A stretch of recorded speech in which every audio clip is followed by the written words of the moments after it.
Yeah, that's Okay. how it works. We're in the Metsmobile. We are. And we're filming on Metz's phone. Yeah. Instead of mine for once. Because yours is dying. Mine is dying because I don't have a phone charger in my new car. I gotta get one. All right, so we ventured out to Philly, and we went to the Philly Mocha to see a 16mm print of Russ Meyer's Beyond the Valley of the Dolls. You've never heard of this movie before? No, I have not seen the Valley of the Dolls. I haven't heard of this. So just Valley of the Dolls was Sharon Tate and Patty Duke. Okay. Based on a book.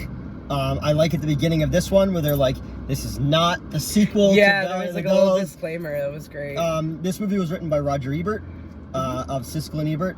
Russ Meyer is one of my favorite filmmakers.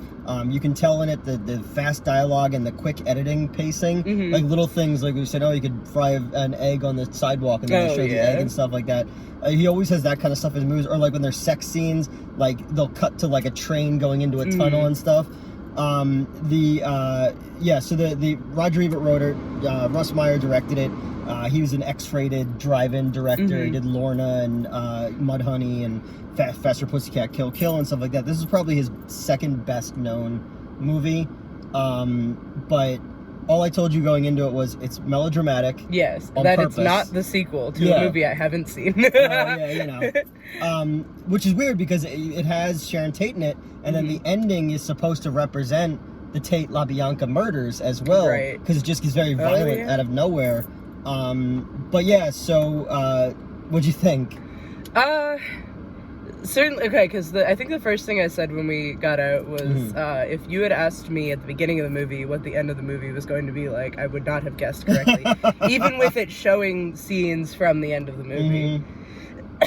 There's Nazis and there's Superwoman and there's that was after the racist cartoons that we watched. Yeah, I thought the first one was like just gonna be like a one-off, and then they kept doing like I don't know if it's blaxploitation or just generally like, I think it was just exploitation in general. Yeah, it was what was the title of the one movie?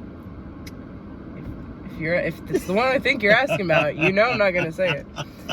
I have that poster. I know. And I could never hang that poster. You literally leaned over and you were like, I have that poster and I've never hung it up. I'm like, gee, I wonder why. It's Boss N-Word is the name of the movie. Yeah. And it's a white town with black justice. Yep. And they showed the trailers for the thing with two heads and all the big dollhouse, big bird cage and stuff like that. Sorry, I don't want to have the windows down. No, it's all good. The air is not doing what it needs to be doing. This was cool. And then they showed a Merry Melodies cartoon first, which I didn't know if you knew who any of those. Nope, no idea. Oh, really? Yeah. Yeah, like, okay. Like, everyone started laughing, so I got the gist that, like, put this up a little bit. Yeah.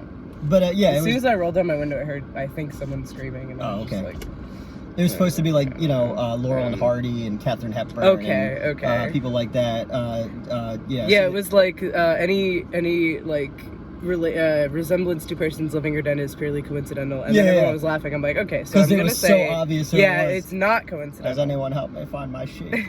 And then you had Cab Calloway and his like jazz band and stuff like that, and there was all the black characters in it.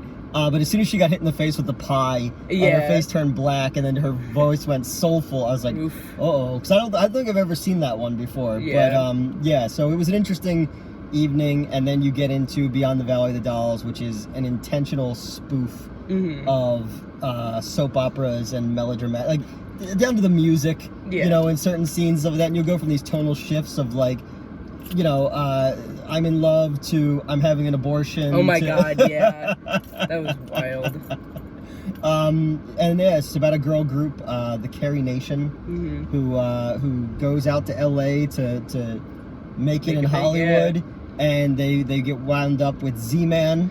Yes. Who is this like androgynous music producer. He's basically supposed to be Phil Spector. Okay. That makes Phil sense. Spector, the murderer. And then Well, I mean. yeah. And then you have the boxer is obviously supposed to be Cassius Clay, Muhammad Ali. Yeah. Everybody's fitting some kind of archetype, and then the third act is obviously supposed to be the Tate LaBianca murders. Yeah. Sorry, I just realized that I'm fucking with the air. Last time it was like we couldn't figure out how to get the bug out of the car. Yeah. But now I'm like dying of heat stroke. I love Russ Meyer movies simply because they are so bizarre and abstract. He was not a left-leaning person. Okay. But you kind of get the idea that like he was just accepting of everyone's weird idiosyncrasies. Okay, yeah. You know, kind of like the inverse of I hate everybody. It's like everyone's fine. Yeah, whatever. You know, this is my happening and it freaks me out, which is a line that people cheered that because that line's in Austin Powers as well.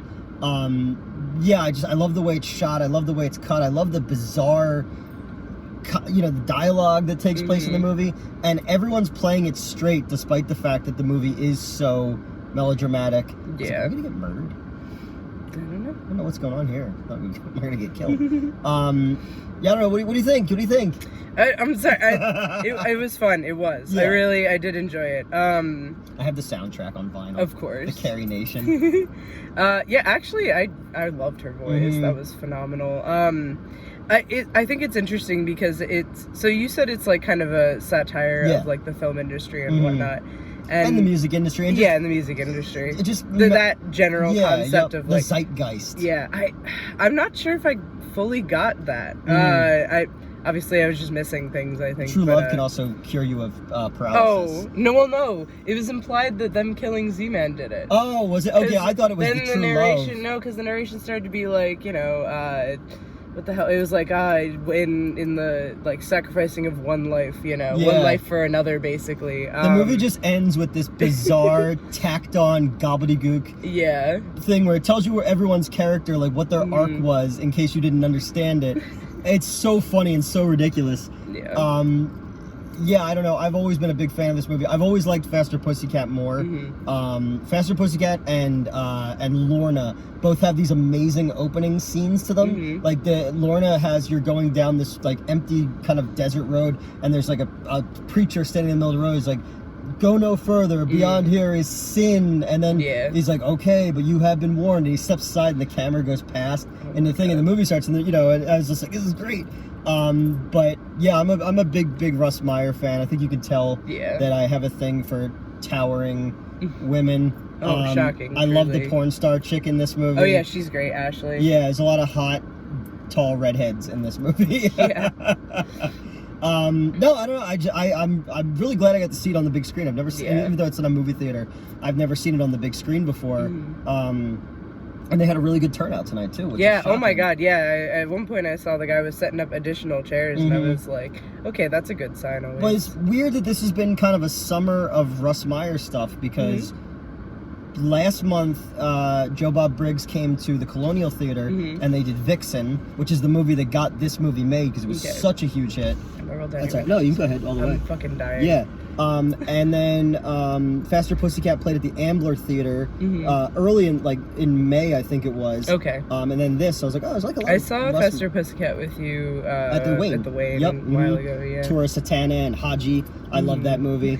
You know, and you also you watch this and you can see a lot of other filmmakers who've taken from Russ Meyer a lot like that. The cool cross dissolves and composition shots and stuff like that. There's a lot of that, and he was a war photographer during so like World War II and stuff.